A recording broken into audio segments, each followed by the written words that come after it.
warahmatullahi wabarakatuh. Salam Pancasila, kita Indonesia.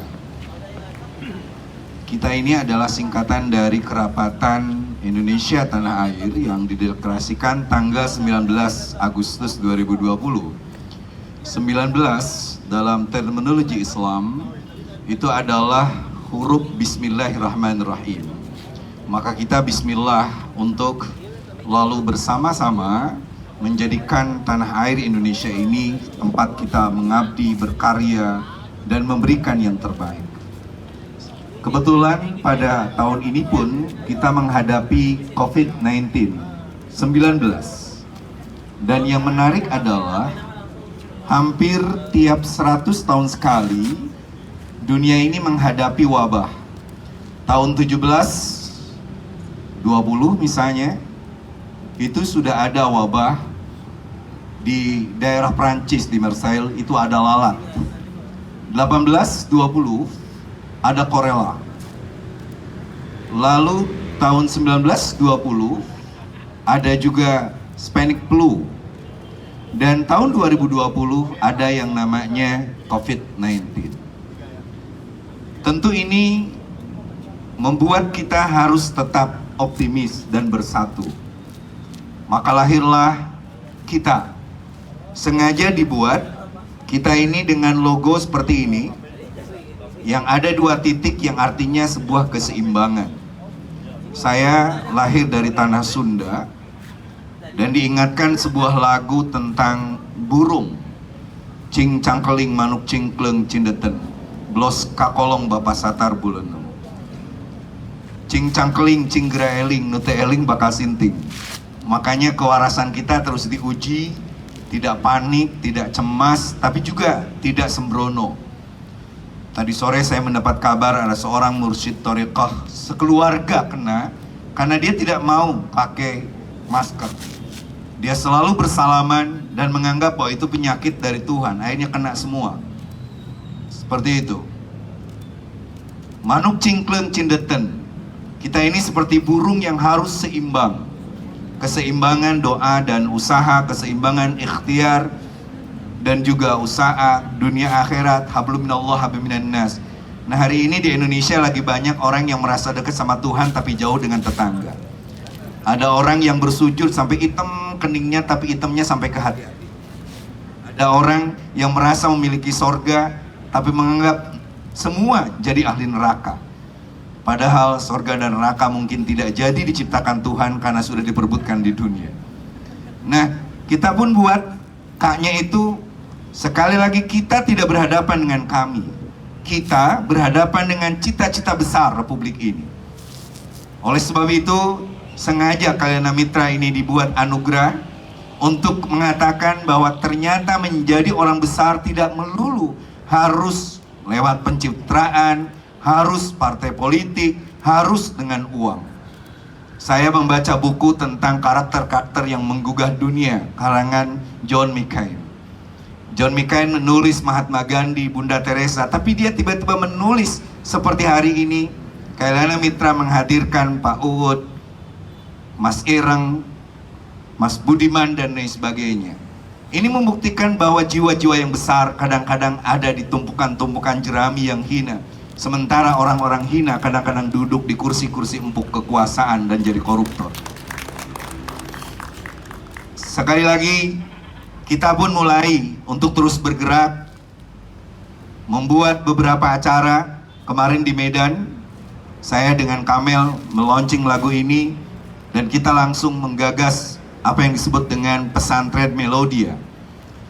Jadi pesantren tidak perlu menghasilkan hanya ustadz yang mencaci maki, menjadikan mimbar dakwah menjadi fitnah dan gibah, tapi pesantren akan melahirkan penyanyi yang menebarkan toleransi, perdamaian, dan juga persaudaraan.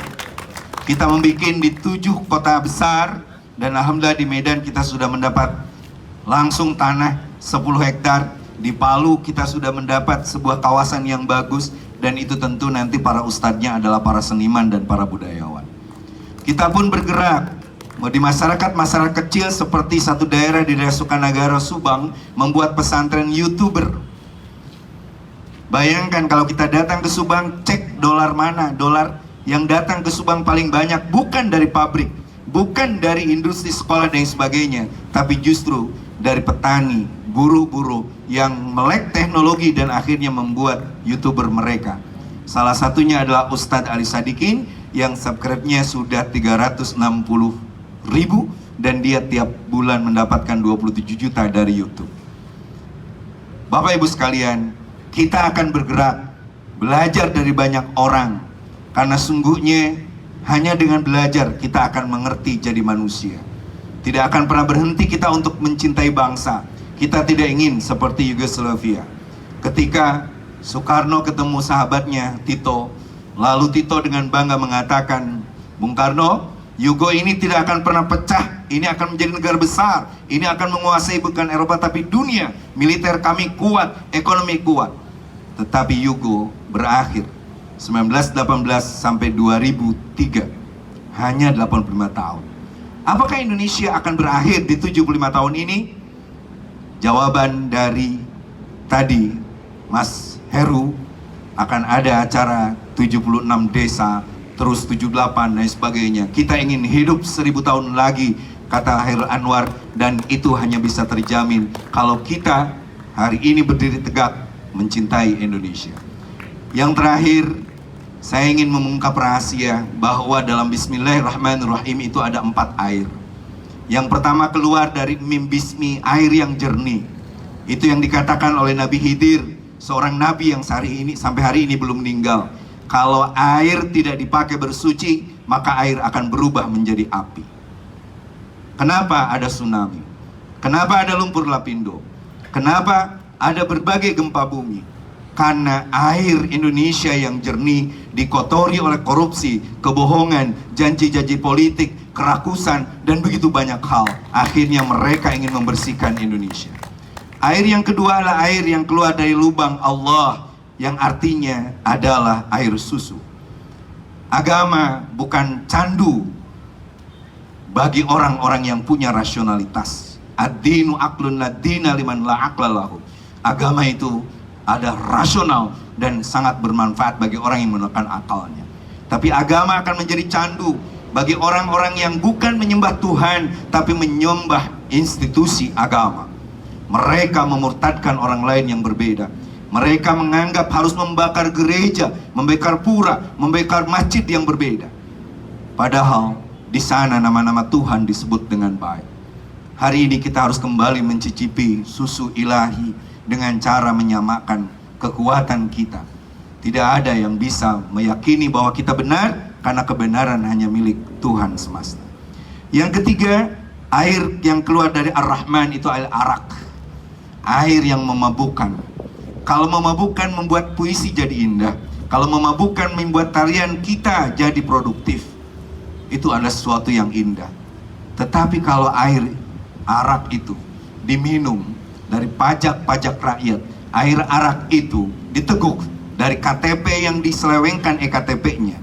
Kalau air arak itu diminum dari bansos-bansos hari ini yang terserap begitu kecil, dan ada orang menganggap tsunami adalah persaingan vaksin, persaingan untuk menyengat diri, maka Ar-Rahman Allah tidak akan berani dikasihkan pada orang-orang yang rakus. Yang terakhir keluar dari Ar-Rahim itu adalah air madu. Makanya anugerah Kailana Mitra ini adalah madu bagi kita. Karena kita adalah lebah yang terus akan mencari makanan hanya dari yang baik-baik. Tidak pernah ada lebah hinggap di kotoran. Hinggap dimanapun, lebah itu tidak pernah membuat ranting itu patah. Kita akan hinggap dimanapun. Kita akan terus bergerak dimanapun, dengan siapapun, karena kita menjadikan mitra untuk Indonesia. Sekali lebah diganggu, kita akan menyengat. Sekali orang menyakiti Ibu Pertiwi, maka seluruh elemen kita akan bergerak. Apapun agamanya, apapun sukunya, apapun profesi, gender dan sebagainya, kita hanya bergerak untuk satu tujuan: Indonesia maju. Terima kasih. Kita akan nyanyi sama-sama. Sudah ada musiknya? Silakan Mbak Kamil. Terima kasih Mas Taufik, Pak Zaki, Mas Danang, Dr. Wendy, dan terutama kawan-kawan seniman budayawan semuanya. Merdeka!